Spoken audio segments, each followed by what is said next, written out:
আগের চাপটি কি পাতলা করে লেছেন বেশি সবসময় আগে যেমন বানাইছেন সেম এরকম মরে হ্যাঁ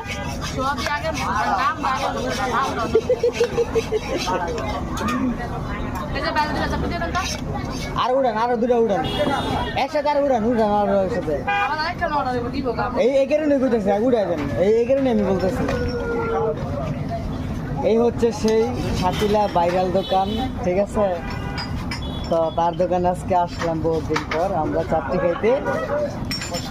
তা আবার কোনো এক সময় আপনারা আসলে পূর্বাচল 300 ফিটের রূপগঞ্জ নারায়ণগঞ্জে পড়ছে এটা আপনারা আসলে সবাই মনে করেন যে এখানে হাঁসের মাংস দিয়ে চাপটি খাইতে পারবেন তো যারা যারা এখন ওই যে সাকিলা ভাইরাল দোকানটা চিনেন নাই তা তারা অবশ্যই এখানে ভাইরাল দোকান আসবেন এসে সবাই চাপটি খেয়ে যাবেন আর এখানে কিন্তু হাঁসের মাংসের চাপটি অনেক ভালো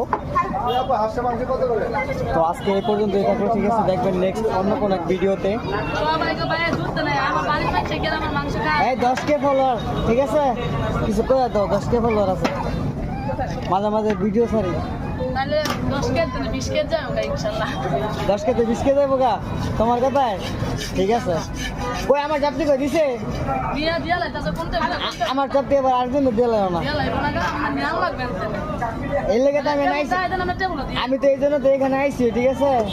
যে আমার চাপটি হইলে তারপরে আমি এখান থেকে নিয়ে তারপরে যাবো দেখেন সবাই আমার দিতে চায় না মানুষের খালি দিয়ে দেয় এই যে সবাই দিয়ে দিতেছে আমারে দেয় না ওর দোকানে আইসি দেখে দাম বেড়ে গেছে অনেক আচ্ছা ঠিক আছে